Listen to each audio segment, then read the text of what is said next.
একই সাথে বানিয়ে ফেলো সরু চাকলি ও পাটিসাপটা পিঠা। একটা মাত্র ব্যাটার দিয়েই তৈরি হয়ে যাবে নরম তুলতুলে সরু চাকলি আর পাটিসাপটা। পাটিসাপটা তৈরি করতে গেলে প্যানের মধ্যে আটকাবে না, ভাঙবে না, জড়াবে না, আর সরু চাকলিও হবে একদম পারফেক্ট। কিভাবে একটা মাত্র ব্যাটার দিয়েই দুটো রেসিপি ঝটপট বানানো যাবে সেটাই আজকের ভিডিওতে দেখাবো। রেসিপির জন্য এখানে প্রথমেই আমি নিয়ে নিচ্ছি সুজি। এখানে আমি 100 গ্রামের থেকে একটু বেশি পরিমাণ সুজি নিয়েছি। সুজিটাকে গুঁড়ো করে নিলাম, মিক্সার জারের মধ্যে গুঁড়ো করে নিয়েছি। সুজির মধ্যে আমি 2 চামচ চাল গুঁড়ি দিয়ে দেবো। পৌষ সংক্রান্তিতে বা পিঠে পার্বণের সময় বানালে একটু চাল গুঁড়ি এই সুজির সাথে মিশিয়ে নেবে। আর 2 চামচ ময়দা দিয়ে দিচ্ছি। চাল গুঁড়িটা না দিলেও চলে। খুব সামান্য পরিমাণ লবণ দিলাম, আর এখানে 1 চামচ ভর্তি ভর্তি দিয়ে দিলাম গুঁড়ো দুধ। সমস্ত উপকরণ ভালো করে মিশিয়ে নেব। এরপর আমি গরম জল ব্যবহার করব ব্যাটার বানানোর জন্য। তো এখানে আবারও বলে দিচ্ছি, শুধু সুজি আর ময়দা দিলেই হয়ে যাবে। গুঁড়ো দুধ এবং লবণ অল্প করে মিশিয়ে নেবে। আর জল দিয়েই ব্যাটারটা বানিয়ে নিচ্ছি যেহেতু গুঁড়ো দুধ দিয়েছি, কিন্তু চাইলে তোমরা দুধ দিয়েও ব্যাটার বানাতে পারো, সেক্ষেত্রে গুঁড়ো দুধ দেওয়ার দরকার নেই।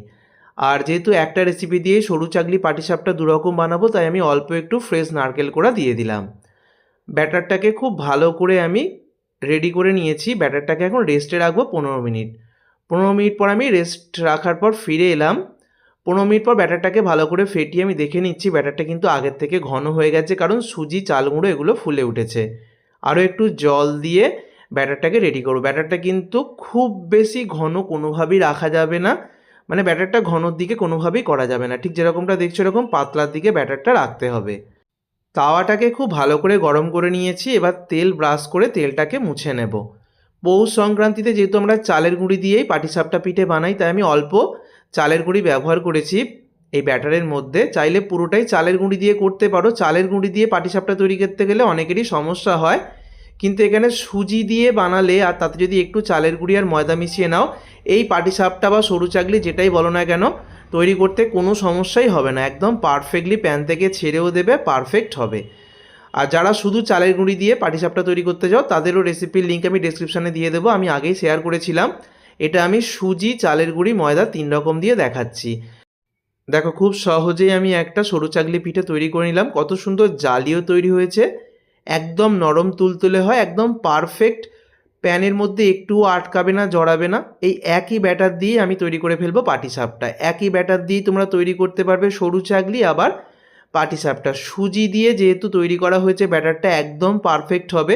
তবে পৌষ সংক্রান্তিতে যেহেতু একটু চালের গুঁড়ি ব্যবহার করতেই হয়, তাই আমি পৌষ সংক্রান্তির কথা মাথায় রেখেই চালের গুঁড়িটা ব্যবহার করেছি।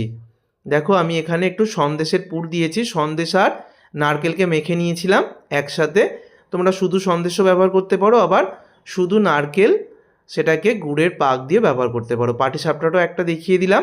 তাহলে একটাই ব্যাটার দিয়ে তোমরা একই সাথে পাটিসাপটা এবং সরু চাকলি দুটোই তৈরি করতে পারবে। দেখো সরু চাকলিগুলো কত সুন্দর হয়েছে দেখতে, একদম পারফেক্ট হয়েছে। আবারও বলছি, এই রেসিপিতে চালের গুঁড়িটা তোমরা না দিলেও চলবে। শুধু চালের গুঁড়ি দিয়ে পাটিসাপটার রেসিপির লিঙ্ক আমি ডেসক্রিপশানে দিয়ে দেবো। ইউটিউবে ডেসক্রিপশান বক্সে তোমরা পেয়ে যাবে।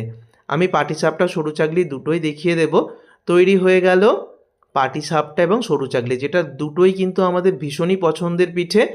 আর পৌষ সংক্রান্তিতে বা পিঠে পার্বণে আমরা সবাই এই দুটো পিঠে বানিয়ে থাকি, ছোট থেকে বড় সবার ভীষণ পছন্দের। এইভাবে এই রেসিপি ফলো করে বানালে একদম পারফেক্ট হবে, কারোর কোনো ভুল হবে না। পাটিসাপটা তৈরি করতেও কোনো সমস্যা হবে না, আর সরু চাকলি বানাতেও কোনো সমস্যা হবে না। খেতেও কিন্তু দুর্দান্ত হবে, একদম তুলোর মতো নরম হবে। নলেন গুড় বা খেজুরের গুড় দিয়ে দুর্দান্ত লাগবে। একদম স্টেপ ধরে ধরে দেখিয়েছি, ঠিক যেভাবে দেখালাম। সবাই এইভাবেই তৈরি করো, এবং কেমন হয়েছে সেটা আমাকে কমেন্ট করে জানিও। ফেসবুক পেজ থেকে যারা ভিডিওটা দেখছো এবং ইউটিউব থেকে, তাদের প্রত্যেককে আমার পৌষ সংক্রান্তির আগাম শুভেচ্ছা। ধন্যবাদ।